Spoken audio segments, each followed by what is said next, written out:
imposter syndrome is fake. It's either like you deserve it or you don't deserve it. And then if I really believe that I don't deserve it, I feel like you have a limited amount of time to be like, okay, I'm gonna prove to myself that I do deserve it. I made a YouTube video on how to get lucky because we had a conversation about like people that are lucky versus unlucky. And like, I feel like it's a very intentional thing. It's almost like you have to believe that you're going to be lucky because then you kind of welcome other good fortune. Oh, wow. It's just the two of you. Someone just telling me you're great is not gonna like make me feel better. But if I'm like, I can point to this, this, and this, that I made these goals and I showed myself that I could do them. Whenever I've been an employee, I think I get bored easily. And I also feel like I can't see the fruit of my labor. It's always dependent on someone's approval. That's why I definitely knew that I wanted to start another company if I'm stepping away from one. Okay, let's get into it.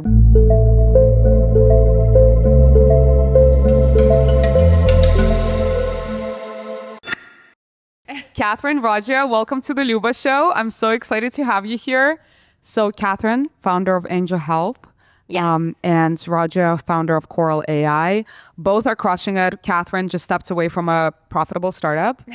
Rajya bootstrapped your AI company to over 1 million AR, right? Yes. Okay, let's get into it. One, how should one deal with uncertainty? So you were tinkering on different products for about a year before you landed on Coral AI. Mm-hmm. And Kathryn, you had a sad story that happened to your brothers. You were really inspired by that mission and went on to YC with Anja, raced around and continued working on it for about 3.5 years, right? And the journey was obviously uncertain because you weren't sure how to scale up the company, whether you're going to find customers in different mediums that are going to buy the products. And you recently decided to step away, which I'm sure was also a really difficult decision.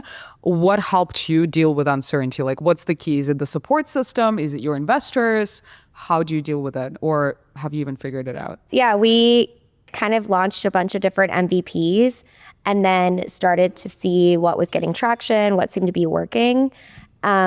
And then we eventually kind of settled on Coral AI because we saw early traction and then just kind of chased after it. But there was a period of time where it's hard when you're in the trenches and things aren't working and you're not sure if you're going to stick with this idea or do something different. And then you go to some like founder event, everyone's like, so what are you building? And I'm like, I don't even want to get into it because I don't know if this is going to work. And like, you know, so there's that kind of uncomfortable period where you're just like trying to figure things out. And I think that's where like the phrase like, oh, I'm building something new comes from, because you're kind of in that exploring phase and you're like, I don't even want to get into like maybe a specific idea. So I'm just going to say like, I'm building something new. Kathryn, what does your therapist think about you building something new? Yeah, I feel like she doesn't really know tech stuff and she's not my main therapist. My main therapist actually does know about startups. So I think when I told... Main therapist is an executive coach maybe, or? No, she's not. She just like happens to angel invest as a coincidence. And I actually found her before I was in startups. So I feel like that was just a happy coincidence. But yeah, I actually met her in person once because I ran into her at a party, like a startup launch party. That's very random.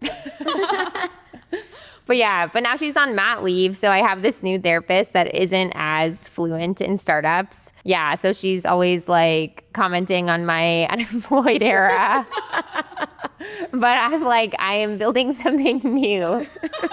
And what's her reaction to that? Well, I guess like she's just like, oh yeah, like, sorry, like, you know what I mean? And I'm like... Is she like, oh, people who are unemployed have a lot of anxiety, so I understand how you're feeling. Yeah. It's going to be okay. Yeah. Or like when I told her that I wanted to start doing content while I'm like taking a sabbatical, then she basically... Kathryn's like, sabbatical, Yeah. not unemployed. Wait, when I told her I wanted to do content, she laughed. And I was like, wait, I'm doing content. And I literally told her, like, I feel like in startup circles, when you say you want to do content, people are just like, okay, nice. But because they see that as a real endeavor, and like a lot of people in startups, I feel like are actually successful at content. So then but I think she thought I was joking. And I was like, wait, I feel like in our circles, like pursuing something new is never a joke. Also, like you've built a following in the past. Like I've done my like TikTok following, like you're a creator. A lot of parties I go to, a lot of people are either a creator on the side or used to do creator stuff full time and like actually built a following from it. And it's totally normal. It's not that like small percentage odds. Yeah. But I mean, she's great. Otherwise. Okay, so back to uncertainty. But you were tinkering, you would go to these tech parties and sometimes feel unexcited or unwilling to share what you were working on. What exactly kept you going? Like, why were you like, I'm just going to spend X amount of months, or I don't know if you had it's necessarily a timeline on figuring out whether I can tap into a product that works. Why did you do that? To be honest, there's like no other thing that I want to be doing right now. I like the process of making something out of nothing and then having people use it. Like, I enjoy that process so much that I was like, well, I don't want to go work at another company. And there was no alternative. I was like, I have to figure out how to make this work because I don't want to do anything else right now. How did you figure out that you didn't want to do anything else? I actually got into startups like when I was 19 in college. I had a college startup and I went to UT and I was living in Austin, and that's like very much a startup scene. So I like started my college startup, and then I also interned at Bumble at their headquarters there. And so I saw like that was before their IPO. So I saw what a startup was like, kind of like still in like the somewhat early days, and like the whole team that was like doing really well at like marketing and all the stuff. And so I had that like early startup experience, and then ended up like shutting down that startup like in 2020. And then after that, like had tried other ideas and they flopped. But I think that really gave me like the startup bug, like doing the college startup, interning at Bumble, and then working at some early stage startups right after college. And then I was like, oh, this is what I want to do.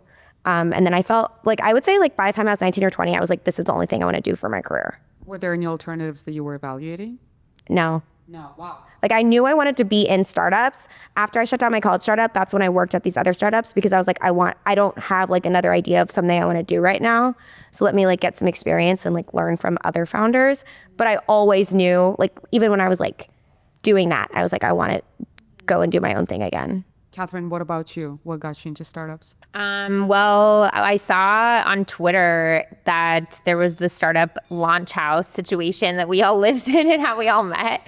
And yeah, basically I made a Twitter initially actually to follow activists because I was really interested in social justice discourse in college. And what type of social justice? like things about like basically like disability rights and like racial issues and like just like any type of marginalized groups. Basically, I was just like interested in basically how grassroots organizations got started and like what the main discourse was around that, because I felt kind of misinformed sometimes. And so I felt like a lot of grassroots organizations started on Twitter. So that's why I made a Twitter. And you saw Launch House on Twitter at first. Yeah, because because I was also a product designer. That was supposed to be my job out of college. So I followed some product designers from my Twitter as well, because I was just interested in what they were talking about. So then I think one of the like bigger product designers retweeted something about the startup co-founder living house that we all lived in. And okay, so you're in Launch House, and that's how you got startup pilled. Because obviously everyone was like, oh, we're building something. The whole purpose of Launch House was to incubate a startup idea unless you were already working on one. Yeah, I applied because I was starting a consultancy, or I like had a consultancy for about 6 months called Bridge Strategy. And I would basically staff. Really? I remember that. When we're all living in the same room, you were like, oh, I have this consultancy, and I think you were doing modeling on the side, and then you started Twitch streaming while we were at Launch House. A Renaissance woman. Yeah. Of many talents. Yeah, what did you think? Oh, I was just like, wow, this girl is doing a lot of things. That's really cool. You should tell your therapist that. I guess because like I feel like a lot of people, I just think it's funny that I assume that people thought that I was probably really ignorant. No, not necessarily. I actually did think that you were hustling because you were trying a lot of different things. And I think given that you were also so young out of college, the main thing is to try a lot of stuff to figure out what you like. So I always appreciated the hustle. Okay, interesting. Because in retrospect, I feel like I was really ignorant. I didn't know anything about startups. And then like it was only in the first maybe 3 weeks of living in that house that I realized what Silicon Valley was. Like I didn't even really know what venture was before that. But I think you can argue that you were ignorant, which maybe I wouldn't even say ignorant. Like probably just young and lacked experience or exposure. But through you hustling and trying a lot of different things, you got to Launch House and you were curious enough to, talk to people there, see what they're doing, tap into working with a couple of people and like seeing if you can incubate your own idea. Yeah. So yes, you were, quote unquote ignorant, but if you weren't that, then you would probably just like go down some linear path and not try anything new. Yeah, I remember my third week living there, I talked to this one guy about how I didn't understand what most people were saying in their conversations when they were talking about startups. And you were curious enough to learn. Yeah, well, he was basically like, oh, you should just ask. And I was like, really? Like, isn't that annoying? And like, I seem stupid. And then he was like, no, you should just ask. So now I always ask like what things mean, even if I don't know or might be worried that people would perceive me as ignorant. Okay, so you got startup pilled by Launch House, and then you got startup pilled through doing your own college startup and then working at a couple of startups. So you followed very different paths. You went on to go to YC and raise a round. You decided to bootstrap. Have you raised any money? Okay, tell me more about that. Is bootstrapping it? I feel like bootstrapping is having a big renaissance right now. Why did you do it, and how's the bootstrapping space right now? I think, there's been a lot of conversation around it because especially with like AI and a lot of like consumer AI, people will say like, there's so many competitors and there's no moat and different things. And I think in an interesting way, bootstrapping is a cool way to like hedge against all those doubts, because let's say people say like there's no moat or this is a limited opportunity or your competitor is going to come like after you. If you're bootstrapped, it doesn't really matter because like you don't necessarily need to have like a really huge outcome because you didn't take VC money. So I think that's kind of an interesting, like there's less pressure to be like, my company has to be $5 billion. Did you always intentionally want to bootstrap, or were you also worried that you were going to have troubles raising? Because that might have been a reason as well. I don't know. I think we first were like, let's just get some traction and like make money and get customers. Literally the first day that we connected the Stripe, like we launched and then we like a week later, like connected the Stripe and everything after we like made sure everything was good, we got a paid customer. So we were like, okay, we got like customers day one pretty much. And so we were like, okay, let's just keep getting customers and keep marketing and doing what we're doing. And then we can like decide later if we want to raise. But then we just kept growing. We had done like we did some organic and then some like, we did like Twitter ads for a little bit, which just— Can you quickly explain what Coral AI does? It's an AI document assistant. A lot of people use it for research or querying large groups of documents. You can also upload audio or video files. It'll transcribe it and create like meeting notes for you. You can also like generate like PowerPoint presentations, mind maps, flashcard sets, and like use like a flashcard tool. So there's like a lot of variety. And you started about 2 years ago before that space was is it super saturated? We definitely have a good amount of competitors, but all the features are like kind of different. But yeah, about 2 years ago now. So you guys started getting traction, started making money, and at that point, it just didn't make sense to raise. Yeah, I would say that like we really kind of like hit our stride. So we started in October 2 years ago, so it's pretty much exactly 2 years. Congrats. But we really hit our stride that first summer. So like October, we were making money and everything all through the winter and spring. But then that summer is when we really started doing more paid ads and things started like kind of taking off a little bit more. And okay, want to ask Kathryn. Kathryn, why did you decide to go to YC? So it was YC 2021, right? 2022. Okay. Yeah. Summer. Winter. Okay. Yeah, well, I decided to go to YC because a lot of the people that I met in this startup house were in YC, and they basically encouraged me to apply. And it just seemed like the thing that people were doing when they wanted to pursue a successful startup. So I just decided to try it. But I actually applied twice, and I got rejected the first time. What was the idea the first time? It was pretty much like similar, but I just didn't really have any traction. And I was also kind of exploring the surrogacy space, so I included that part as well. And I feel like just the whole thing probably seemed like a little bit directionless and also didn't have any evidence that it was working. So then I applied again, and then I got in that time. You have a very unconventional story of getting into YC because you're solo and you're non-technical. Mm-hmm. What's the secret of someone who's listening? I don't know. I guess I try honestly to not internalize any type of like marginalizations that might hold me back, because I feel like that can just get in your head. In fact, my YC partner, Serbi, she has a good quote in her book that she wrote. that basically talks about how like any type of framework that you apply to yourself that might limit your success, like might just end up becoming a self-fulfilling prophecy. It's a much more eloquent quote than that, but that's essentially the gist of what she's saying. And I actually think that it's so true. So I didn't really do anything in particular. And I actually didn't really think that being a solo founder was a negative thing. I didn't really know the discourse around solo founders at the time. So I never really acted. Narcissist bliss. Yeah. So I didn't act on hedging against it.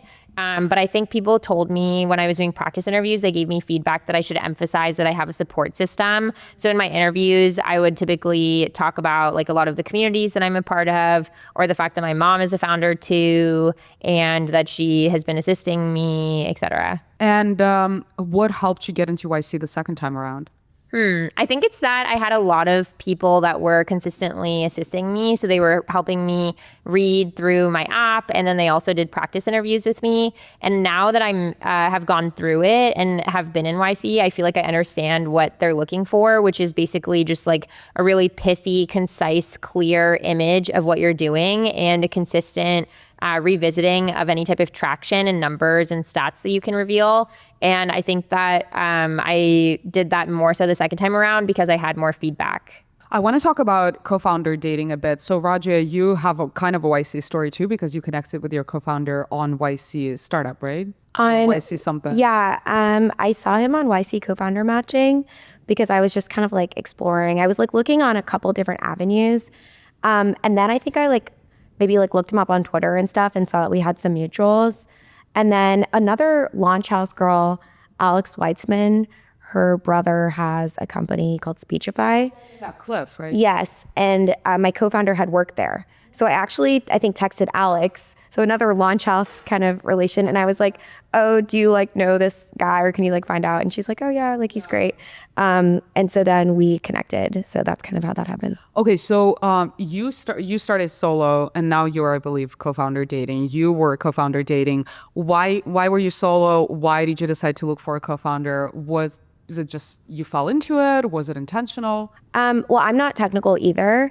And so like most of the products that I was maybe like interested in exploring or building like would require that. And so that was kind of like a step one. Yeah. Well, I think because I didn't know the discourse around why being a solo founder was bad, I never really saw a reason to search for a co-founder. I was kind of like, why would anybody else care about this more than I do? And it didn't really occur to me that I should even try to find a co-founder.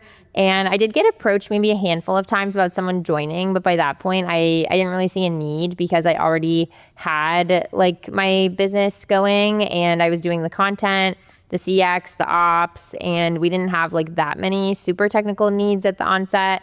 And so I didn't really mind. Like we basically just used Stripe, Airtable, Zapier, and I scaled up everything on that. And then once I had raised money, then I hired a part-time engineer and then a full-time engineer for a little bit to help automate some of that.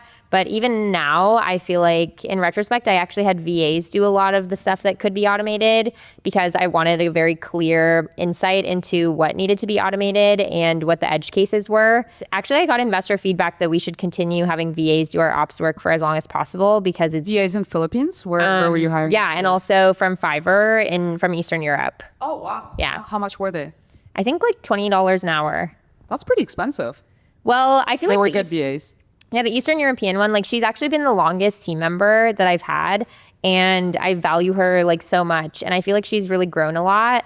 And she also sends me really nice notes about her like career growth that she's had. But I feel like she really has had a lot of career growth because I think she was able to pick things up quickly. So basically any task that I was doing more than once, I would then make a loom for her and present to her how to do it. And then she would repeat the task.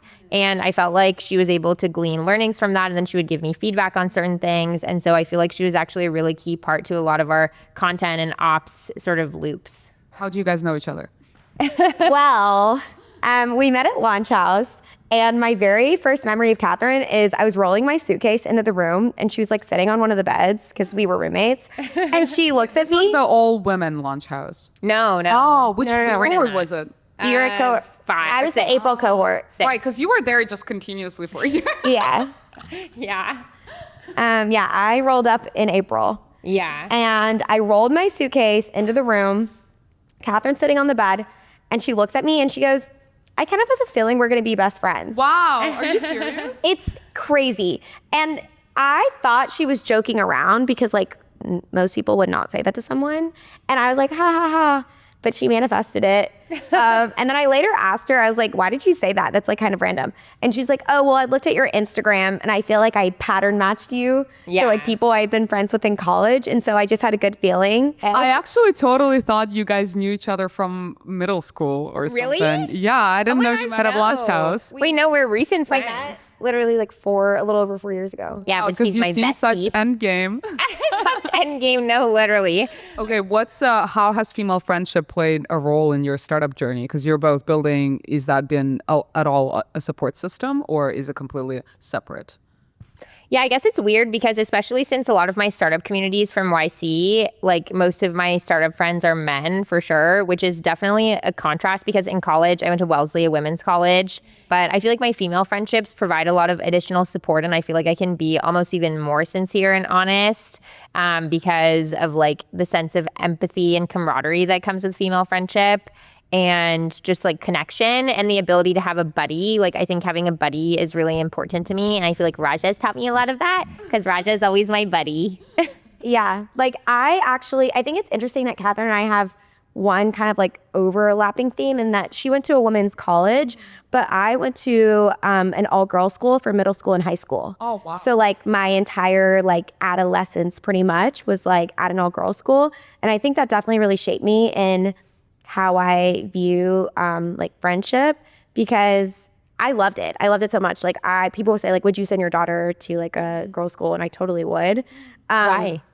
Because I just like love the experience so much. And I like, What did you like about it? I think it like made me more confident in like my ability. Like it's kind of cool to look around and like your class president is a girl. You're like everyone on your student council is a girl. The editor of a yearbook's a girl. Like every like club and like position is like inhabited by women, which is cool. So it's never like, oh, I don't want to run for that or I don't want to do that because like one of the guys is going to get it. Which is why I think I don't feel nervous to like try for things that I want. Like this is an interesting topic. We'll have to loop back around. But imposter syndrome, I do want to talk about that. Yeah, let's talk about it. Yeah, there's like a big thing where everyone's like, for a while, everyone was like wanting to talk about imposter syndrome. And they're like, do you have imposter syndrome? And I'm like, I feel like imposter syndrome is fake. Never have I ever felt like I think in a lot of ways, imposter syndrome is just insecurity masked in a term that makes you feel good. Yeah. Oh, I just have imposter syndrome. But the reality is, okay, you just feel slightly insecure and everyone does about something. But it's a way to kind of to bottle it up, to call it almost this like disease that you have. Like, and I think people especially ask women in like tech and things like that, like, oh, you must have, like, did you have imposter syndrome? And it's like almost like Inception, like planting the idea. But I'm like, why is that a question for so many women? Because frankly, like, I don't have imposter syndrome. I don't feel like I usually am like, oh, I don't deserve this. I don't belong here. I shouldn't be here. For me, more so, I'm like, feel like I deserve, like, I'm like, I worked so hard. Yeah, I'm like, oh, our company, like we have customers now and like all this sort of stuff. But I'm like, I know the whole journey and how hard it was to get to the place where we have hundreds of thousands of users. Like it was a grind and it was so hard. So I don't feel like I'm like, oh, I don't deserve it.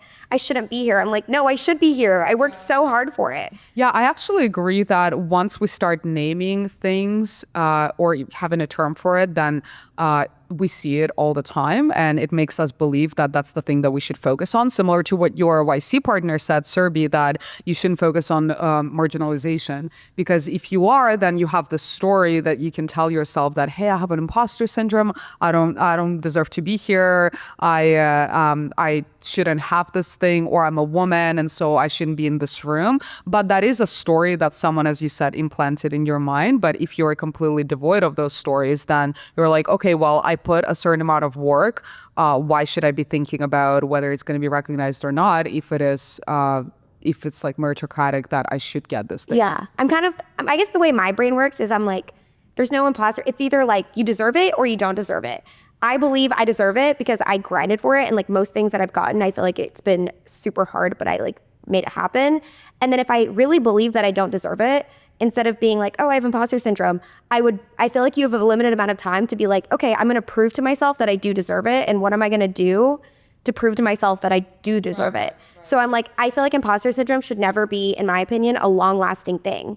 It's like, prove to yourself that you deserve it, or It's almost like gain self-respect and move on. yeah, it's like prove to yourself that you deserve it and stop having this imposter syndrome. Like, I feel like it's like silly to have, if you're like have imposter syndrome for years. I'm like, well, if you really have that many didn't doubts do about anything to- yourself, yeah. then maybe you don't It's deserve almost it. like a crutch. Yeah, exactly. It's like maybe you don't deserve it. Maybe you should just prove to yourself that you do.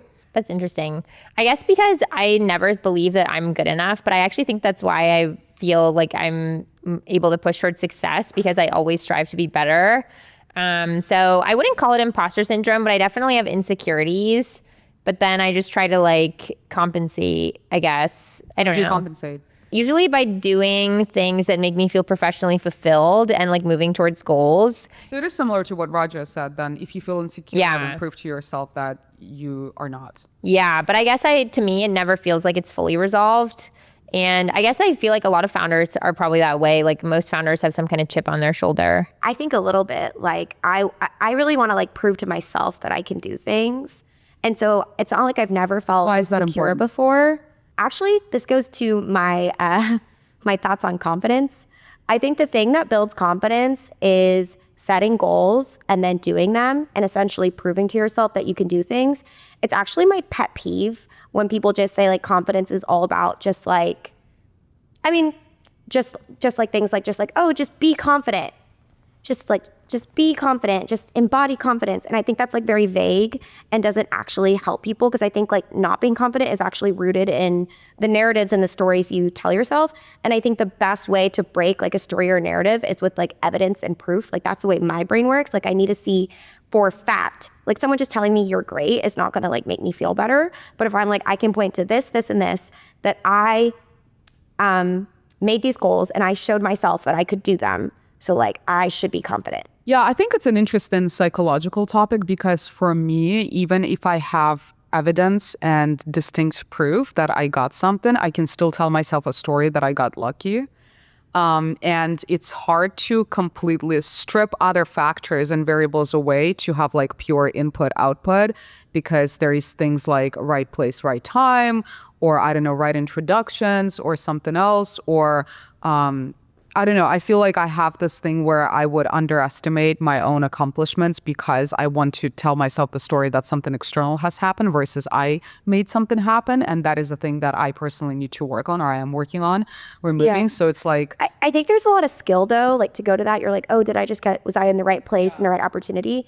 There is a skill in putting yourself in the right That is true. environments and expanding your surface area for like opportunity and like luck. And we've talked about this before, but like constructing your life to give yourself opportunities to be quote unquote lucky is, I think, like a real skill. So I would argue that like even if you got an That is true. opportunity, I agree. you crafted the environment for that opportunity to strike. Yeah, I made a YouTube video on how to get lucky, because we had a conversation about like people that are lucky versus unlucky, and like I feel like it's a very intentional thing to like and it's almost like you have to believe that you're going to be lucky. So maybe it's a good thing that you perceive yourself as lucky, because then you kind of welcome other good fortune. And everyone that I know that calls themselves like having lucky girl syndrome, they usually are actually indeed lucky, because they spend a lot of time thinking about their future goals and pursuing it. And so I feel like they attract the energy that they put out. We were actually just talking about this, but like with dating, you were saying that one of your insights was that like a lot of people sometimes like will have like a negative mindset of like nothing good will happen for me. All men are exactly this what's way. going to happen. Yeah, all men, all women, and that's like the energy they end up inviting. And I think that's definitely true of like all things in life and career. Yeah, I actually now more deeply believe that exactly what you think you deserve or want to have is exactly what's going to happen. So if you deeply believe that, oh, things really suck and nothing good ever happens for you, you're not going to meet anyone great, like that's exactly what your life is going to look like. It's almost like a shadow of whatever our subconscious actually believes is what our reality is going to look like. Yeah. But then what if you feel insecure about something? Then how do you move on from that? Then you gotta set goals and prove to yourself that you can make them happen. Yeah, because I guess as I'm thinking about making my next company, I feel insecure about like not having my first company have like a crazy $1 billion outcome. And I've been trying to think about how to resolve that. But I think that's also a story that you tell yourself, because most startups fail completely, and you made your startup profitable and you brought it to, an actual product that is being used by people. You have PMF, I assume. You are making money. You're even paying yourself a salary post stepping away. Like, that's a huge feat that most people, again, don't have. And then if you're in the failure mode of, okay, you just didn't make it work, there's still a lot of people that go ahead and tell themselves a conducive story to move on and have another shot and still do it. And I think Silicon Valley's a beautiful place from a failure perspective, because failure is almost always seen as an upward trend because you tried, but you didn't just try, you actually made it work to an extent. Sure, you didn't have, I don't know, there's such an obsession with the $1 billion outcomes. It's like, if you didn't have that, you completely failed. But it's so hard to make a business work, and making a business work and having like proper unit economics, even if it's a mid-sized business, is like a huge success. Yeah. In my eyes. That kind of reminds me of this idea that I used to have this, some part of me is still like this, where I'm like, I need to know the truth and like the true narrative, like what really took place or what really happened. And I felt like there was like one idea of what was right. But I talked about this with Kathryn a little bit and with my therapist, but it's idea of like, maybe there's 5 narratives or 10 narratives of things that can be true. And then you need to pick out the one that serves you most. The one that serves you, exactly. Because I was always like, well, that's just being easy on myself. I need to find the true one. Yeah, Like some things, sometimes 5 narratives can be true. So why am I going to choose the narrative that's going to make me so sad that I never feel like trying anything ever again, and like maybe like have no like career growth and I'm unhappy, when I could choose maybe one of the 3 that are like really positive that would help propel me?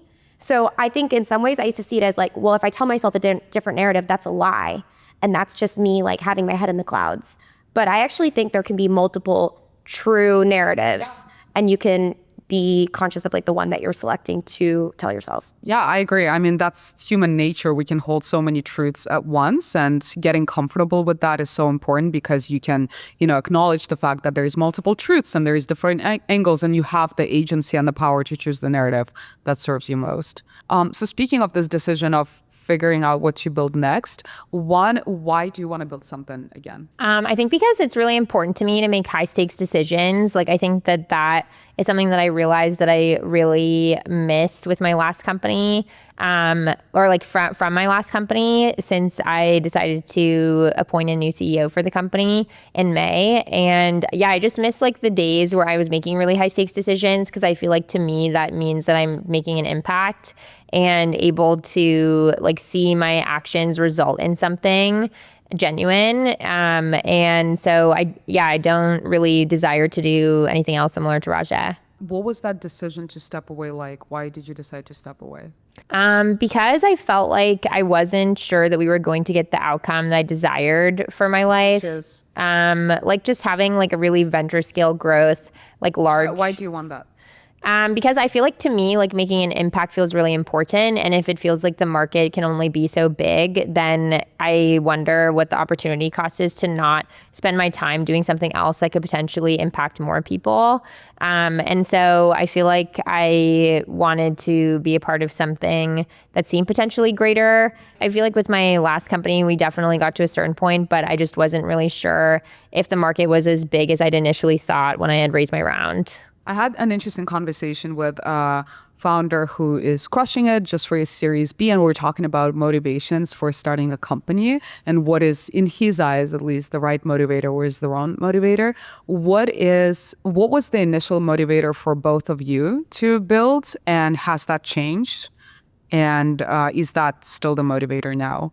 I feel like I've always had like lots of ideas for things that would be like cool to have or do. I'm like interested in like people and psychology, and I think that's why I like consumer, because I just like thinking about like the individual customer. I've always loved like social apps. Like I'm obsessed with every social app and how they work, and I'm like, What's the social app you're obsessed with right now? Well, I have this whole thesis on like the best dating apps are Instagram and Snapchat and perhaps Twitter. Really interested in like the dynamics of how they like help people connect in that regard, like maybe even better than like swipe on dating. So that's like one thing. Is that how you date primarily? I guess like it's a mix of things. Like it's not necessarily, but I have gone on dates with people who've like DM'd me on Instagram before. So I've always been interested in all these things. Like it was super cool to like intern at Bumble. That was my very first like tech internship because I like think dating apps are really interesting. So I've always been interested in like consumer products specifically, and like how like the psychology behind it. And then I also think it's very satisfying to make things. Like ever since I was a kid, I was always like doing little businesses or making things. Like I remember I made like Christmas cards and sold them when I was a kid, or like, you know, like I've always had that like creator bug. Like I did acting classes growing up. I had my little fake talk show as a child. Like I always liked, you know, like content stuff and little product, like making things and things like that. I like to write. I've always had little side projects.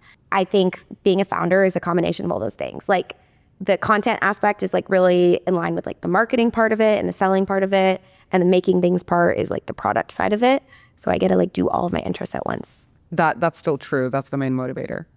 Yeah, I think so. And then I think a little bit what Kathryn said, it's really deeply satisfying to make something like in your room or like in WeWork, and then somebody across the world is actually using and paying for the thing that you make. So I still do customer video calls like every week, and I'm actually on like a video meeting with our customers and talking to them. And I still get excited by it every time because I'm like, it's so crazy. This person like in France is like on a call with me right now, telling me how they use the thing that like, telling me about a feature that like I thought of. Like that still like blows my mind. Kathryn, how about you? What's your motivator? I feel like it's the impact thing. Like, I think that was always something I was looking for because I actually wanted to be a lawyer in college, and I decided not to be because it didn't. When I asked people about like what they liked about their job, they never said impact. And so I didn't really feel like I was able to see the same type of feedback loop with like action leading to something. And I think that feels really important to me. I think. But what about you can have so many different roles that have impact. Yeah. Or being one, you can work at a company and have a ton of impact. You can do so many things that are easier because a founder journey, as we talked about, it has a lot of uncertainty and is a grind. And there's so many painful things that a lot of people aren't prepared for. I think I get bored easily. So I actually don't mind that it seems very difficult. And I feel like the most fulfilled that I've ever been was when I was first starting my consultancy and when I was first starting Anja Health, because my days were really, really busy and I was consistently context switching, but then I was able to see the fruits of my labor very quickly. So I actually enjoy how difficult it is because then I don't get bored versus whenever I've been an employee, I think I get bored easily. And I also feel like I can't see the fruit of my labor. It's always dependent on someone's approval or just like some other external factor that's out of my control. And I think that reason is still true for me. Like that's why I definitely knew that I wanted to start another company if I'm stepping away from one. Do you guys think that tech is now undergoing a renaissance, or are people just super burned out? Yeah, I feel like there's always more and more people turning to entrepreneurship, especially because it's becoming more accessible since you can just make content for free and you can basically code now at a much faster pace and without that much technical knowledge. So I think that more and more people will become entrepreneurs. Like I feel like I've read a lot of studies about Gen Z's main job that they want to be like an influencer or like something like that.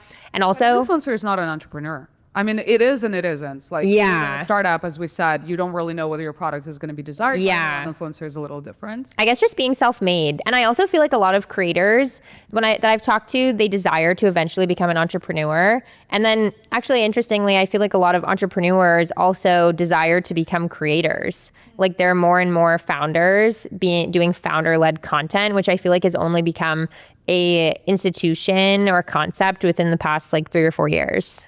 Do you think those types of founders, you can stereotype them as people who just want to be seen and want to build a brand versus doing it for like the quote unquote right reasons? Yeah, I think it depends because I feel like with my company, we tried every single growth channel that I could think of, and content, me making TikTok videos was still the only thing that converted the best and with the lowest ROI or with the lowest CAC. So I think for me, it felt like a really direct like correlation to the growth of our business. And also I felt like it wasn't necessarily an ego thing because I wasn't really talking about myself or building any type of personal brand. Like I would strictly talk about pregnancy and then my company. And now that in the past 2 months or so, I've been making founder content, I was actually initially concerned that I'd be perceived as kind of an unserious founder that was just kind of building things for clout because I wasn't super public about the fact that I appointed a new CEO. And so I didn't want people to perceive me as like a confused founder in a way. Yeah. Doing founder-led content. Your therapist perceiving you as unemployed. Yeah. And so I was kind of concerned about that, but I figured that Has that been the case or? I mean, people are kind of like, so what are you doing now? Like, I think they find it to be confusing, but I just figured that all of my best friends and my investors and any stakeholder that felt important to me knew that I appointed a new CEO. So everything else, I just decided to let go. I want to go back to YC and co-founder dating for a bit. And you're co-founder dating right now. Have you asked Rajya for any specific advice on how to pick a co-founder? Yeah, I'm always talking to Rajya. Rajya, what's your advice to Kathryn? How do you feel like you got lucky with your co-founder? Was there a lot of intentional thinking and frameworks for what you were looking for when you guys started working together? Or did you just like serendipitously happen that you were a perfect fit? I think one of the best things that we did was doing all the like little projects and stuff. Like we didn't, I guess, officially be like, we're going to be co-founders at the start. We just were like, let's try all these little small ideas. Why was he down? I mean, he was interested in also like starting something.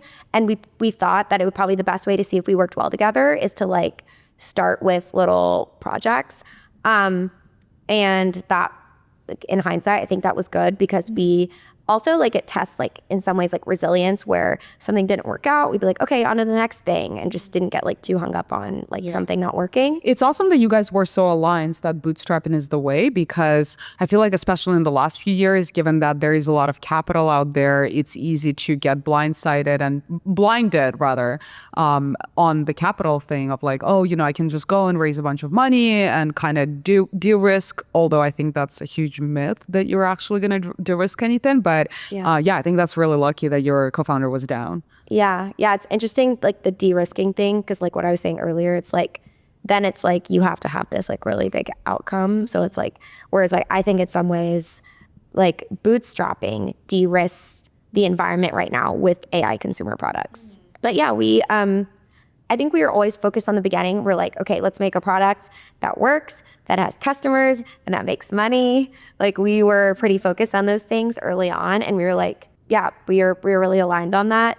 So I think one of the best things was being able to work on little projects together. And I think like Kathryn, you've been like doing that, like experimenting on little projects with people, because there's no better way to know if you work well with someone than to start working with them. Yeah. So I think that does more than like any extended conversation. Yeah, like there is co-founder questionnaires, right? Yeah, and it's like the best thing is like I think we actually did go through one maybe, if I remember. I can't quite remember. But the actual best thing is just like do the thing. Making something. Yeah. Kathryn, tell us more about your co-founder dating right now. How has it been going? Also, actually, why are you looking for a co-founder this time around? I think because I had feedback previously that as a solo founder, like at the times when I felt really lonely or anxious, like a lot of people would tell me that it was probably because I was a solo founder. And so I think that I desire to have more like internal strength this time.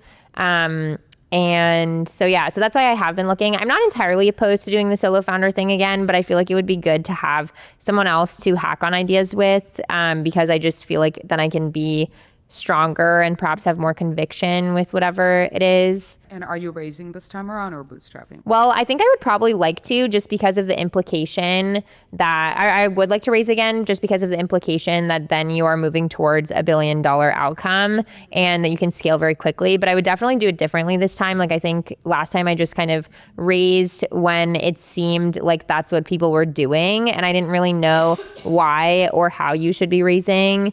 But it You was, got really, I don't want to use the word lucky, but you did get really lucky with your raise. yeah, I think it was good. I mean, I feel like I mainly raised because that's what you're supposed to do at the end of YC. And so then I just like structured, then I figured out how to raise You were effectively. working with 776, Alexis Ohanian, and a few other investors. Yeah. And so I did like learn how to raise. And now I think I'm like relatively good at fundraising. Like I've been told by my investors that I'm like the best fundraiser. Well, wait, tell us more. What makes you so good at fundraising? Well, I watch your content for that. yeah. I have Kathryn yeah.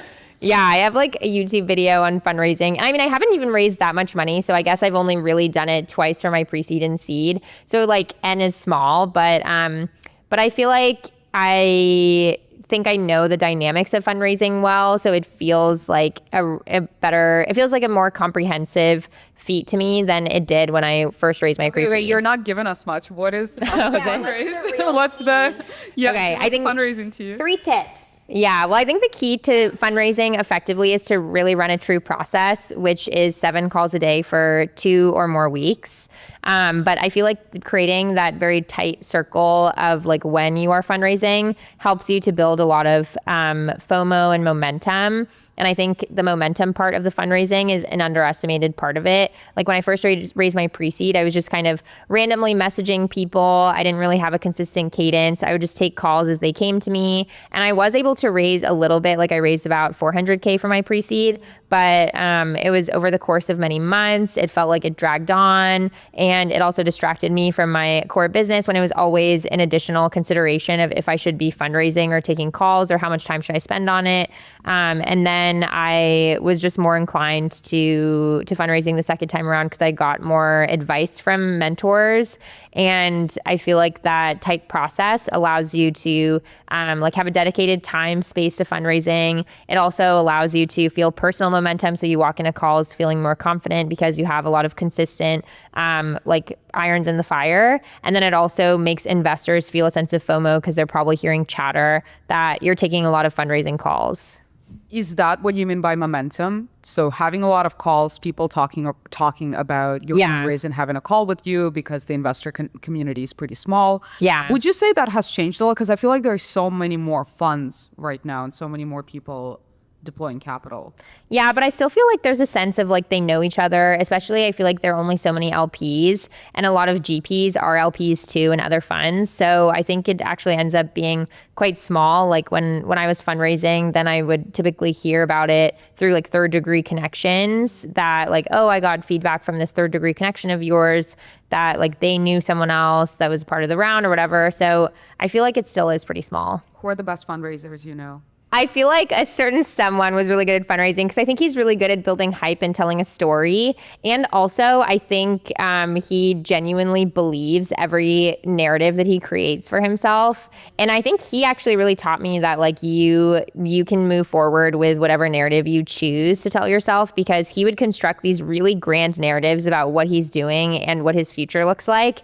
And then he would tell people as if he like genuinely believed it. To that point then, is fundraising more about storytelling and the energy versus the actual product? Yes, I actually think so. And I've talked to some European founders that I know from like other communities, and I actually think that they are exposed to that kind of like hype less, because I think in the European startup scene, it is more about traction and product. And so they almost laugh and find it ridiculous and abhorrent that like people raised with no traction in the States. But I actually think that they are hindering themselves by not partaking in the same movement, because like having a lot of confidence and hype is the reason that I feel like most pre-seed investors invest. And I feel like raising at the pre-seed is like really the initial like a match that you need to be lit. And so you may as well like take part in that and raise like a fat round that has a lot of hype and like tell a grand story for yourself. Yeah, I agree and disagree with that, because as someone who did raise a large round and have seen people, kind of dangle that thing as their main achievement because you raised this round and you're like, okay, well, have I actually done anything to make it happen? I think it could be a really big hindrance to then your startup journey. Sure, it's better to have more money in the bank than less money in the bank, but it depends on whether you've learned anything from people around you and whether it's your first foray and how you're going to use that money. Because I've seen people inflate their ego so much about their great storytelling abilities or the fact that all these investors believed in them and don't actually have much to show for it. And that becomes in and of itself a fulfilling prophecy, because you don't have customers who are paying for your product. You're just going around all these different tech parties boasting about your round. And then it's like, okay, well, so are you a performative founder who just raised a shit ton of money, or are you actually building something of value? Yeah. I know. I actually typically try not to talk about my round or how much I've raised, or even like if I find people, that really annoying when people, that's like the main thing they talk about. Having been in the startup trenches for all of us, it's like, it's so hard to actually make something work, that the round thing and the money thing, it's just a completely different thing that has nothing to do with any of your success. That's actually like something that I've noticed going to like tech parties. They'll be like, "Oh, what are you doing?" And I'm like, I'm building a startup, I'm a founder, whatever. And they'll say, "Have you raised?" It's like often their first question, because they're trying to essentially place you in a box. see how, is she some like newbie person who just started like a month ago, or is she like a serious founder? But it really irks me, because it's the first question, "Have you raised?" And then my answer is no.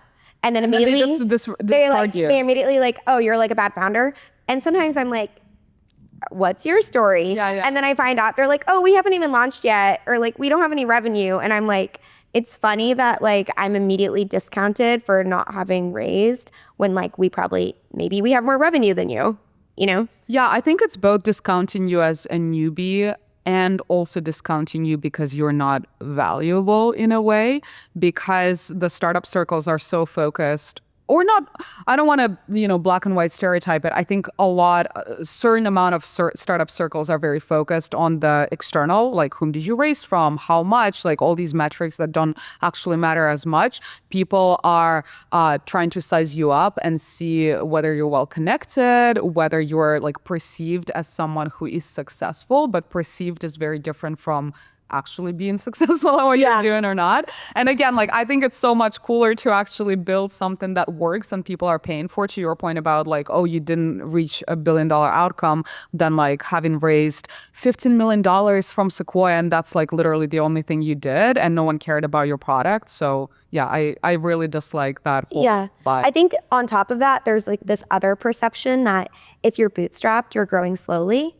Because like people immediately like bootstrap means like lifestyle business or something like that, where you're not growing at the same trajectory as something that's venture backed. But I also think that's false. Like, we have gotten to like certain amounts of revenue and ARR and customers faster than like venture backed companies, and we're profitable. And so that's like another thing where it's like we actually do have the stats and like the setup to probably go raise like a competitive round. Like, I would like to think, like, if I'm kind of looking at like the market and like what other people's kind of stats and stuff is. But there's also the idea of like, oh, you're bootstrapped, like you're just like growing really slowly. So I think people think like everyone's like venture is like hockey stick growth, but I would say actually bootstrapping can also be that kind of growth. Do you think people are too obsessed with growth and with having an oversized outcome versus having an outcome that is good enough? And through that lens, what is your definition of success? I guess I would say like being in the early days, like sometimes I don't see that much growth for me, for like other companies that I've raised, like that much of a growth difference between me and someone who raised venture. I definitely think maybe it like makes more of a difference like further in. We're not that far in, but in the early days, we've been able to grow at like similar rates as venture-backed companies. So that's like my take there.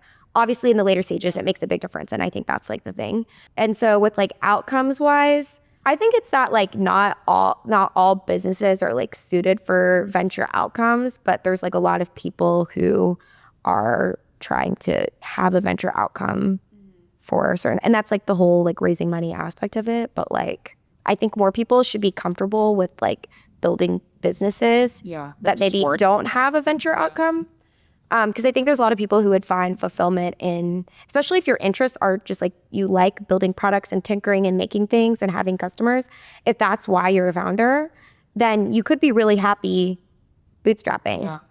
If the satisfaction comes from like the big outcome, then like maybe you could like pursue that. So for you personally, why are you still working on Coral AI? Are you going to raise? Are you planning to make it bigger? Are you pretty happy with where it's at? Is it that fulfillment for you personally is from the outcome that you have right now? You don't really want to grow it bigger? I just kind of said like why I want to be like being a founder is I like making things, and I like the idea of like something that I'm making like in my room right now could be like used by people across the world, and it's like really cool to just make something that wasn't there before. And like the creative aspect of like how can I get this thing to work better? Like the problem solving part is fun, like tinkering around.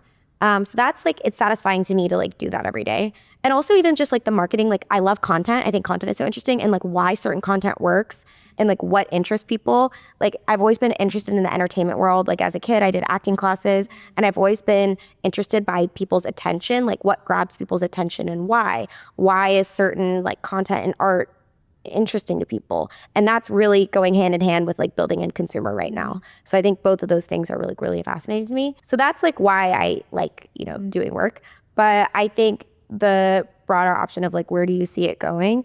I actually think we're in a really good spot right now where we could stay bootstrapped, or I like really think that we could raise if we wanted to.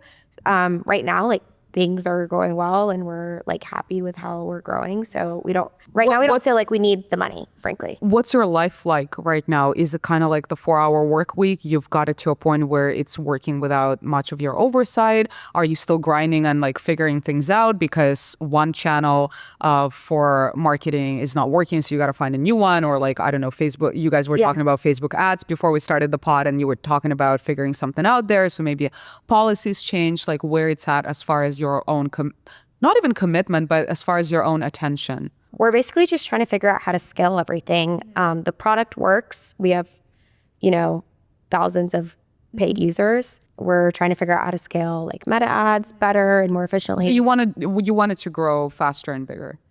Yeah, okay. That's, I mean, basically the name of the game right now. We ship new features all the time. So we're constantly shipping new features. And then we're also just scaling meta ads, scaling Google ads. We're working with UGC creators to do organic content on TikTok and Reels.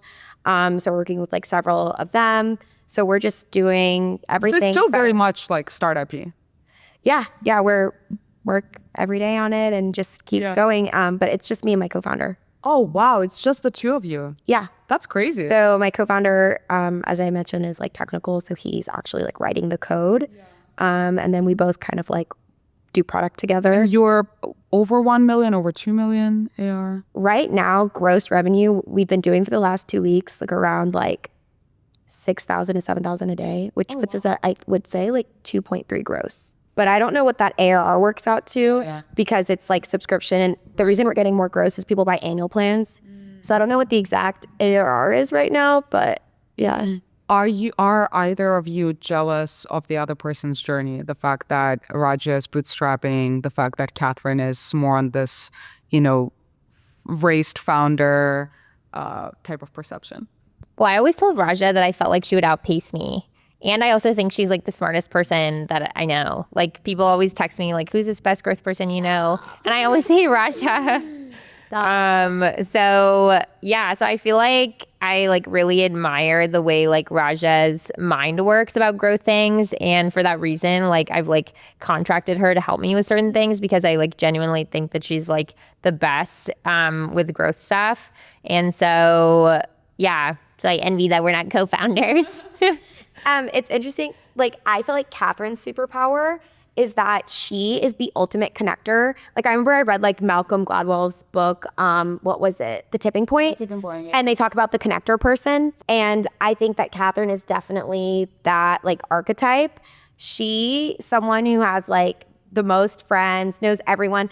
It's like actually funny. Like I'll be walking down the street with Kathryn. I feel like so many times we hang out and she'll run into people on the street like almost every single time that I'm with her. And it's just because she has like one of the biggest networks of people, like, and she's really good at keeping up with people and reaching out to people and like maintaining connections and being like a good connector of other people. Like you're good at introducing people. She's introduced me to like, you know, her college friends or different people, startup people.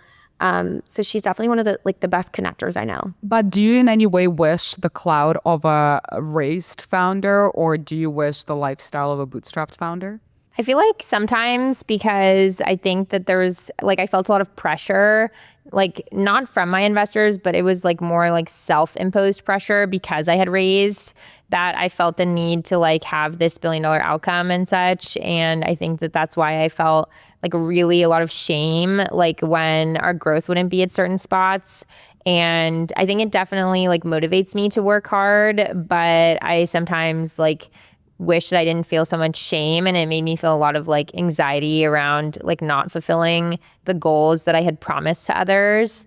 And so sometimes I feel like, yeah. And then also because, like, I feel like when Rajya was first starting out, like we would talk about like what we were saying about around the tech parties, like people kind of like dismissing people if they hadn't raised. But I always told Rajya, like the real meaningful business owners are the ones that are creating the impact. And to me, the biggest measure of impact is the revenue that you're generating, because people are willing to pay for something that actually brings them value. And so like a lot of people don't really get there. So on actually that point of having anxiety around some self-imposed pressure, I remember when you were telling me about the decision to step away from Anja and how you were feeling so stressed out, and then you talked to your investors and it turned out they were kind of cool with the fact that you decided to step away. What is that mental journey like of having raised around, promised a bunch of things, or like the thing about the billion-dollar outcome to your investors, and obviously you have expectations to raise more and have higher valuation and tap into more customers. How did you deal with that pressure? And tell me more about that moment when you realized that the pressure was actually self-imposed.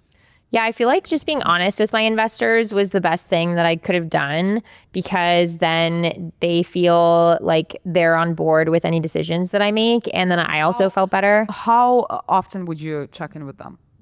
Well, I definitely stuck to the monthly updates via email, but then some of them I would talk with more consistently over the phone. And whenever I was at certain inflection points, then I would make sure to get on calls, especially with my bigger investors. And so I was always trying to just make sure that they felt included in any decisions that I was making. And then I felt good about acting with integrity, but it also made me feel relief, because I feel like honesty typically relieves my anxiety, which is why I'm generally really transparent with people about everything, even if it's about like my own life. And so I think I just like really wanted to tell them when it felt like I had reached a certain point around like what I was going to do next. And yeah, I think that they were receptive, because I had done my business for 4 years by the time I appointed a new CEO. And I think that they could also see like that our growth was more linear and not exponential.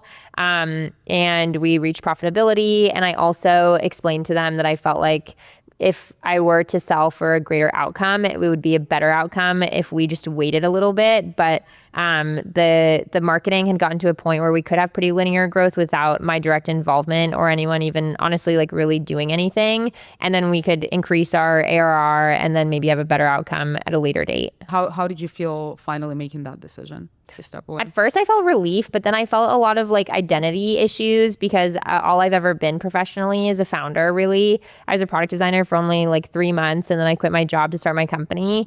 And so I felt really like a dissonance with who I was. And then I started making content. I feel like that gave me a little bit of structure and at least gave me the sense of momentum that I was working towards something. And then I recently hit 10,000 followers. So I feel like thanks. I always love your content. I'm gonna see you. Yeah, so I feel like that was a good goal for me to hit. But I also, I think going through that process made me realize that I perhaps would not actually want to do content full time. And that I do really desire being a founder, because I feel like that is what makes me feel most fulfilled. So yeah, I feel like I'm still thinking through the identity stuff and like healing my self-esteem. But yeah, working on it. Rajya, how much of your identity is wrapped in the founder world? I don't really like use it for my like personal brand. What's your personal brand? As in, I have never posted about Coral AI on my personal Instagram, for example. Wow. Okay. Not once. Why? Was that intentional? I actually feel like, because when I did my college startup and when I tinkered on a few other projects, I did another project by myself after college. I was posting about it all the time. I kind of liked the idea of like this new thing I'm working on, like keeping it separate from my like personal life, because I do think I let like the whole vibe of like being a founder, maybe like, I don't know. I actually think it's been better that I like separate. Like a lot of people in my personal life who are like maybe acquaintances might not know that I'm working on a startup because I haven't like posted about it too. And I think it also can be hard when you feel like something failed or like I shut down those startups to like have it intertwined with like your personal life, and everyone in your life knows you're like doing a startup and everything. And I actually like keeping it separate. I've only like tweeted about it and stuff, so it's like Twitter, but I use Twitter for like largely like work or tech stuff, like tech Twitter. So I have it on Twitter, and I also don't post on LinkedIn about it. Also, I mean, maybe I should because, you know, maybe our customers are on LinkedIn. So I would only do it on LinkedIn literally to get customers. Yeah. Even on Twitter, like I kind of did it because we're like, maybe we get some customers, people could hear about us. But so yeah, now the only time I would post about something really is because I feel like we would get customers from it because we're a consumer product, but not necessarily because I need to like have it related to my like personal life, I guess. Yeah, it reminds me of, what was that? Was it Paul Graham's essay on keeping your identity small or something along those lines? But the whole premise was that if you blow your identity out of proportions, then it's kind of starting to dictate your life. And I think there's so much of that in the Valley with being a founder, or even being a VC. People make it such a big part of their life and such a big identity. And I think that's part of the reason why it's really hard to then reconcile your feelings and emotions if you have to move on. And I'm also wondering if, Kathryn, you think if in any way having identity as a founder and hanging out with a lot of founders is what's pulling you back into being a founder, or do you think it's completely based on the fact that you would really thrive, or you really thrive in that environment and role? I guess it's just honestly the only thing that I know how to do. And so I did kind of during this like sabbatical period explore other things like contracting things and the creator thing. And I was like exploring even like entertainment stuff. I remember you were even thinking about politics. Yeah. And so like, I feel like I did kind of lightly explore things, but it just always taught me that I won't find anything more fulfilling than being a startup founder. And so I think the reason that I self-select to have a lot of founder friends is because I think that they tend to trend like extremely intellectually curious, which is a like trait that I value in people in general. So I feel like that's why I have founder friends. Like I like that. I feel like Rajya and I are so close because we intersect in all of my different planes, which is like fashion, girly pop stuff and beauty and like pop culture, but then also like startup stuff. And like we also talk about like psychology and sociology. So I feel like there's a lot of different planes of interest that we're able to intersect on. And I just feel like not fully seen unless like someone intersects with me in a lot of planes. And so I think that that's why I tend to have a lot of founder friends. On the whole girly pop culture stuff, do you feel like you guys being very girly makes you be better as a founder, worse as a founder? Is it hindering you in any way? Because I think there's always been a certain perception and way for how you should be, especially in tech. And I think in a lot of ways, you're kind of both underrated. And I wonder if that was your superpower or if it was an obstacle in any way. And also if at any part of your journey you were like, oh, I need to be more a certain way, less girly to succeed. I love being girly. Same. I would never like make myself less girly. Yeah, same. But I've always been like a Why is there girly so too. much discourse about why has there been so much discord around not being girly in tech? Well, because I've heard stuff like one of my first videos to go really viral was about like this advice that I got from another female founder where she basically said that if you're a 10, nobody will take you seriously. But if you're a 5, people will think that you're too uncute to talk to. So you should strive to be a 7 as a woman. And I just like don't really even try to think about myself on that scale when I'm in professional settings. I just try and like be who I am. And if people, and I'm always like choosing the narrative to just be at my advantage. So if people do think that I'm like too pretty to be taken seriously, then I'm like, well, then they do typically underestimate me. And also because I have a really strong LA accent. But then if they think that I'm like too like whatever to like not talk to her or whatever, I don't know. I just like think that it's not helpful to frame anything in a negative light for yourself. So, and I also, at the end of the day, if you're doing a good business with good revenue, then like what you've done or who you are, like it doesn't really matter because people just want to return. Yeah. I mean, and if they think you're dumb, if your competitor thinks you're dumb, all the better. Yeah. Because then you can blow right past them with your revenue and they'll be like, oh, that dumb girl's doing that company. Like, we don't have to worry about her. Yeah. Not that that's happened, but. Yeah. And actually, one of my investors told me that he invested in me because he thinks that I'm the type of person to get away with everything. And he thinks that makes a good founder. And so I feel like that's like just a part of my personality. And I think that when I show up in like a full like fit and stuff, especially when I'm in SF, I can tell that there's kind of a dissonance if I show up in like a full outfit. Fit. Yeah. And then in SF, like it's like a party at an office and everybody's in like a sweater. And like, I mean, also, Kathryn and I joke, like, we love attention. yeah. That's why we're such good friends, because we give each other lots of attention. But I was always that way as a kid. Like, I liked attention and standing out, and I loved talking, and like, my family gives me a lot of attention. My high school superlative was best dressed. So I was like, why would I dull myself down or something to like fit in? Like, I don't want to do that. Okay, so the whole women in tech, is it still a thing? Is it not a thing? What do you guys think about it? Of, you know, emphasizing the fact that you're a woman, being a part of women-only communities to support each other. You obviously both went to women-only schools as part of your upbringing. Is that in, not in? I haven't met like any of my women friends in tech through like women communities per se. Mm-hmm. I feel like I've just made my closest friends through like Lounge House, which is co-ed, and then like just through meeting people at things, meeting people at things and like friends of friends. Like, it was just really organic. It wasn't necessarily because we like met at, sometimes I feel like sometimes those spaces can just be like a cocktail party or like something like that. And I feel like oftentimes a lot of the other women I've spoken to have just met each other organically through like friends of friends. Yeah. Yeah, one of my friends told me recently that he thinks I'm really good at girl flirting because I feel like when I meet women, especially at tech events, I try to be really warm to them because there's usually so few of us.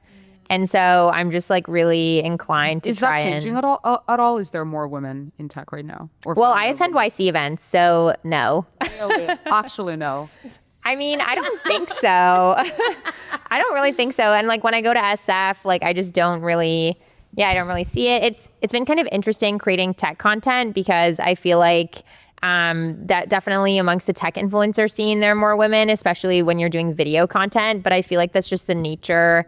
I feel like it's more maybe correlation than causation, just because I know a lot of guys actually that do make tech content as well, but they just don't get the same recognition. Their videos don't do as well. Like I know this guy that's like pretty good looking. He makes good content. Like he says stuff that's interesting, but he just like hasn't passed 1,000 followers and he's been making content for as long as I have. And I feel like the video aspect, like men just don't perform inherently as well because most tech content viewers are men. So they probably would rather watch a woman say those things than a man. So I feel like I've really only thought about gender dynamics deeply in tech when it comes to content stuff. Same with Twitter, I think. What's Vibe in YC right now? How has it changed from winter 2022?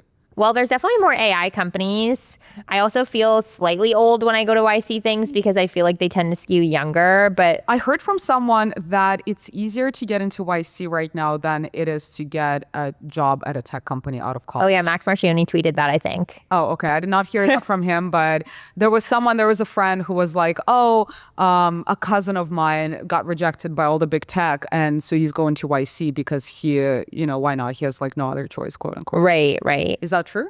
Probably depends on the person because I feel like YC indexes for certain traits that like a big institutional college might not. So like being scrappy, it's kind of like how the Cal AI founder very like virally didn't get into that many schools. I think it makes a ton of sense going to YC after school. It's kind of like a continuation of college in a lot of ways. Yeah, although like we've talked about how like we think us going to college has helped us like develop more. So we both like feel grateful for the time in college. Because I feel like it was good to have a space where I wasn't thinking about, I need to make a startup. Going to YC after college. Oh, yeah. Yeah, but I think it's good that I did college. like first. So, okay, it skews a lot younger. How young are we talking? Like I feel like I don't know the average age of YC, but I generally feel like the people that I meet in startups are like 23-ish or below, and now I'm 26. So Do you feel like it's better to do a startup when you're younger? I definitely think it's worth doing. I don't know if it's better per se than people that are slightly older, but you probably, like, I know a lot of people that are our age that say they want to do a startup eventually, but then they just like need more work experience. I don't necessarily like stuck. Yeah. Like I know a lot of people in college who are like, yeah, I definitely want to do my own thing. Then they started a job right out of college. Yeah. Yeah. And then they do like, they go into finance or consulting or something. And then they feel like they're stuck there. And then they go to business school. And then in business school, they're like, I'm definitely going to start my own thing after business school. And then they end up going back to finance or consulting. And I think it's like hard to like, part of it goes back to like uncertainty is a very uncomfortable feeling. And I think it's like difficult to sit in that feeling for a while. Yeah, like Kathryn is having to like sit in the uncertainty feeling right now. And like, it's like you were kind of telling me like it doesn't feel great. I sat in it for a long time while like nothing was working and like it didn't feel great. And I think when you're in college, nothing's like necessary. Like, you know, you're in school, you're a student, you have the identity as a student. But I think sometimes it can be easier to transition into like a period of uncertainty than when you've had, let's say, 8 years of working somewhere where it's like very certain. You get used to it more. Are you besties with your co-founder? Can we skip this question? Wait, how come? Okay, it's fine. I'll tell you later. Okay. Okay, sounds good. Okay, Kathryn, you just went to SF. What's the vibe? The vibe in SF is interesting. It does make me wonder if perhaps it's my time to be in SF. But yeah, we were talking about like if I leave SF, then I have to go long distance with my husband, with my wife. So that's my main hesitancy. And also I don't necessarily have a lot of buddies in SF. Like a lot of my friends in SF are not single, and I don't usually think about that much, but in SF it feels clearer to me because usually like people in SF don't really have like a crazy social calendar anyways. So then the few things that they allot to be social things they spend with their partner. So then like when I wanted to do certain things in the past like few days in SF, then I typically didn't feel like I had a buddy in the same way that I have Rajya in New York. And so yeah, but I do like that the intellect definitely feels more concentrated. I feel like even though there's less social things happening, the people that I do end up having social things with are really interesting and usually doing really interesting things. Like what? Like building their own companies or like some kind of like media personality. Oh, okay, you're talking about things that people are doing. I thought you meant things that you tend to do with people in SF. Oh, no. I feel like the activities are like relatively the same, although perhaps like slightly lower scale in SF because there isn't like the crazy restaurant scene that there is in New York. Right. But the people that I do things with are definitely like very intriguing to me. Also because I'm from California, like I feel just like I vibe connected. Yeah, I vibe with the California lifestyle. And but I do imagine that when I go to California, I probably will never leave. So I want to make sure that when I do decide to go to California, it feels like the right time. I think it's a bit controversial that both of you have never really full-time built in SF, especially for YC. Obviously, you did YC, I assume, remotely back in 22? It was remote, but I lived in SF. Okay, for like the 3 months. Yeah. But then you moved to LA. Yeah. Back to LA. And then Rajya, you've been mostly building in New York. New York and LA. New York and LA. So very different. I feel like the Twitter discourse is all about if you're not in SF, what are you even doing? Are you going to compete? How are you going to raise money? Tell me about that point of your career. We were actually chatting about this the other day. I think it is kind of interesting. Like I get all the reasons that people live in SF and like I think SF is a fun place and also really interesting to be for work stuff. So has a bit of both. But I think it's interesting to be in New York or LA, especially if you're working in consumer, because sometimes I've noticed with like startups in SF, it's like you're so much in the tech bubble that you forget like the language and like marketing that people outside the tech bubble it doesn't click with them. So like one example is I'll see a lot of startups that are aimed at your like average consumer call themselves like the AI agent for document something. And it's like, a lot of people don't know what an AI agent is, but if you're in SF circles enough, you'll be like, obviously everybody knows what an agent is. All the billboards about it. Everybody knows what an agent is. Like, do you live under a rock? And it's like, my mom, who's a doctor, she's a smart person, wouldn't be able to say what an agent is. And so, you know, there's a lot of very like smart people who don't live under a rock, who don't know what agents are. And you can kind of get maybe in this like echo chamber of like, and with consumer, like the thing that you really have to understand is like, what is the person that I'm trying to sell to really going to resonate with them and click with them and make them want to purchase the product? And so I think sometimes it's kind of nice to be maybe out of the bubble for like that consumer marketing mindset. And I'm not saying it's impossible in SF, but that's something that I think is cool here. Like I like that a lot of my friends here don't work in tech and like work in other industries. And same with LA. That was like a lot of my friends were outside the tech space. What do you think about, I mean, in YC especially, I think it's a really big part of discourse. Yeah. Well, I just worried that if I left SF or that if I stayed in SF, that I would lose my propensity to fashion and beauty. To what? Oh, to fashion and beauty. Yeah. Because I do feel like I get a lot of inspiration fashion wise and such, like living, especially in New York. So maybe that shouldn't be such like a central priority for me because my career is not really related to that. But I do like feeling in touch with just like other aspects of my life. But I guess I'm wondering if I stay in New York long enough, if I'll just soak up enough for my life. For the duration of my life. I mean, like my like life philosophy right now, like actually the reason I moved to New York is that I have the most friends here than any other city.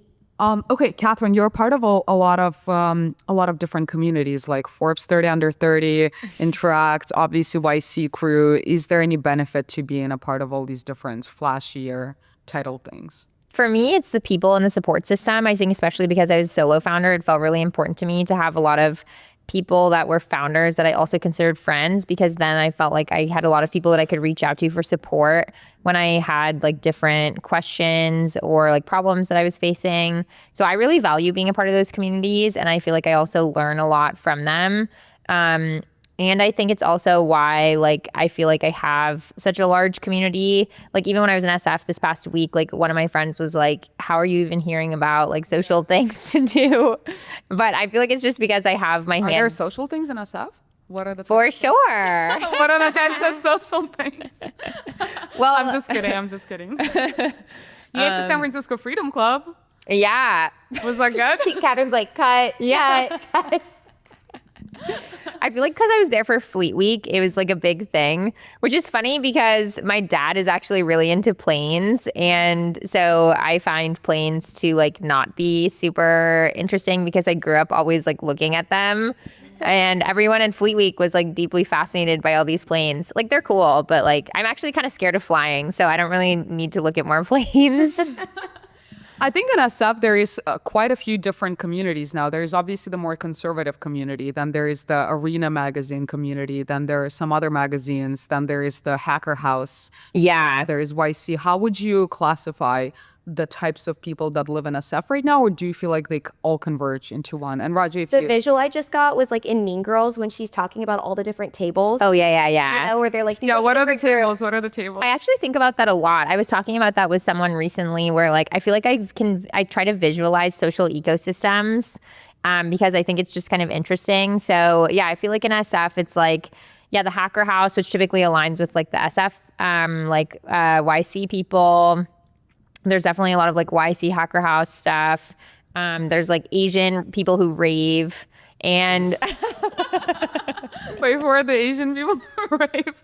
Is there intersection between the... Well, I feel like everyone is like low-key a founder, but like it just depends on where they... It does feel like an SF. I mean, I've been in SF from 2016. I first started coming to SF in 2013. Yeah. And I still go every few months. It doesn't really feel like I've moved anywhere, but it's definitely changed as far as the founder really? goes. How do you think so? I mean, yeah, everyone is a low-key founder right now, and I feel like there's very much a vibe of if you're not a founder, what are you doing with your life? You're kind of like Yeah. a muggle and not a magician. And it's, everyone wants to be a magician. You're a muggle.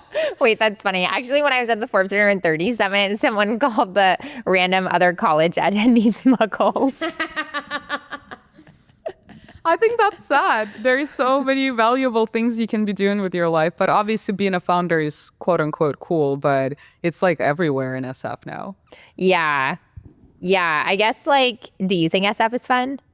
Oh, yeah, definitely. I still really love SF. I think it depends on the type of fun you like having, but there is something very unique and special about the fact that people in SF, as you said, are very intellectual. They're curious. They're trying to envision how to make a world a better place.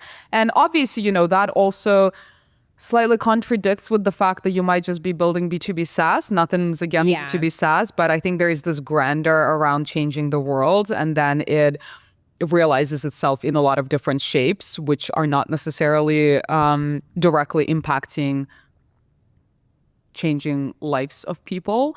So I find that very interesting. It's an interesting juxtaposition of personalities and values. And I really like the discussions. I like that people are thinking about like ambition and how to